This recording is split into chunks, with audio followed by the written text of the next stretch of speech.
Well, would you look at that?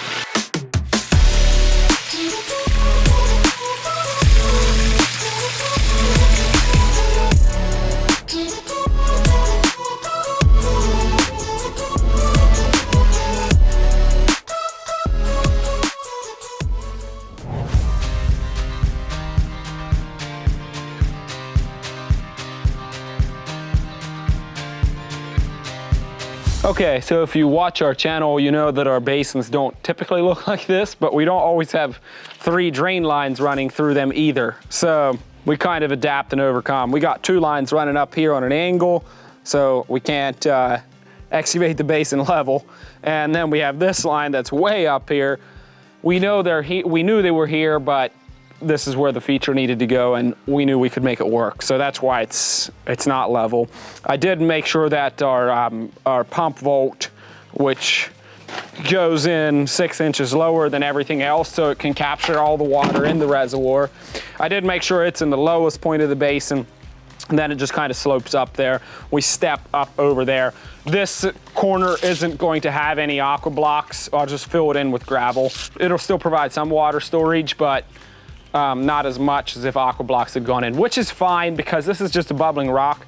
There's no pooling sections in a stream or something. So a reservoir is plenty big enough. Matter of fact, the only reason that the reservoir is as big as what it is so that it can capture the splash, because that's a pretty tall bubbling rock and they generate a lot of splash. And so I have to have a fairly big footprint to be able to capture all of that.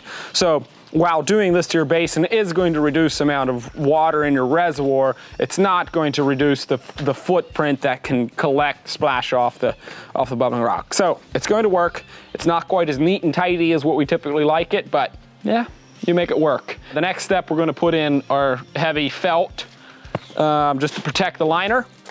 Then the liner goes in, or aqua blocks goes in, or vault goes in on top of that. We backfill it, put a little layer of gravel across, and then we're ready to start doing our plumbing and setting the boulder.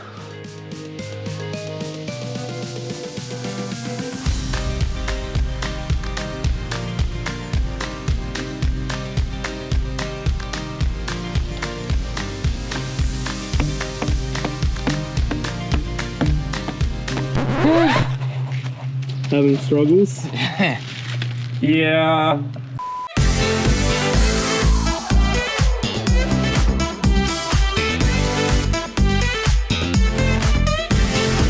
Okay, so I have my mic on here, but I'm gonna hold this thing that just falls off right here. So, equipment malfunction.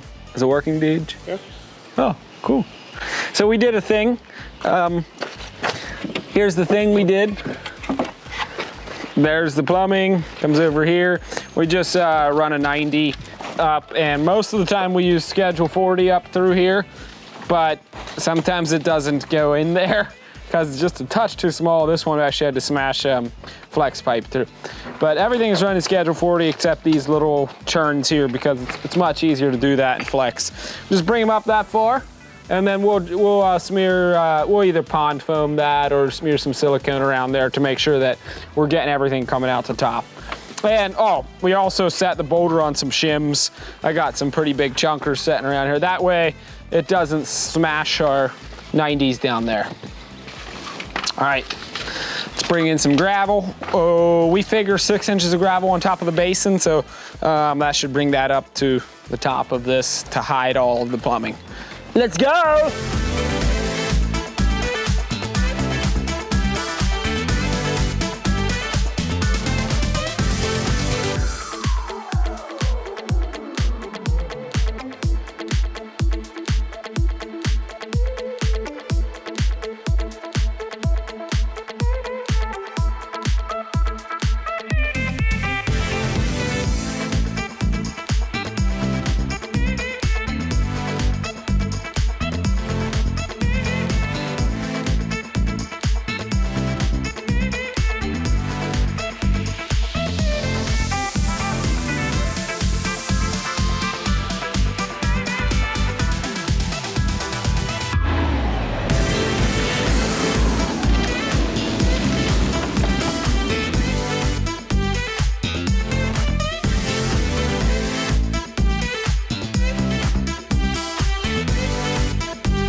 Well, would you look at that?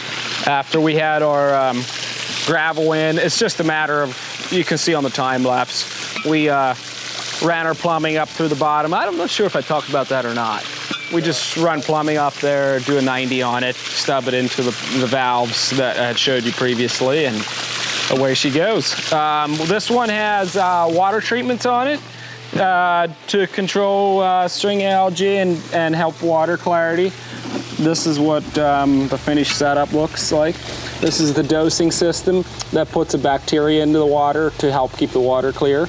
And then over here we have the Ion Gen probe, which is basically just a copper probe that's in the water that diffuses copper into the water, which keeps string algae from growing. And then we have Aquascape's SLD 5 to 9.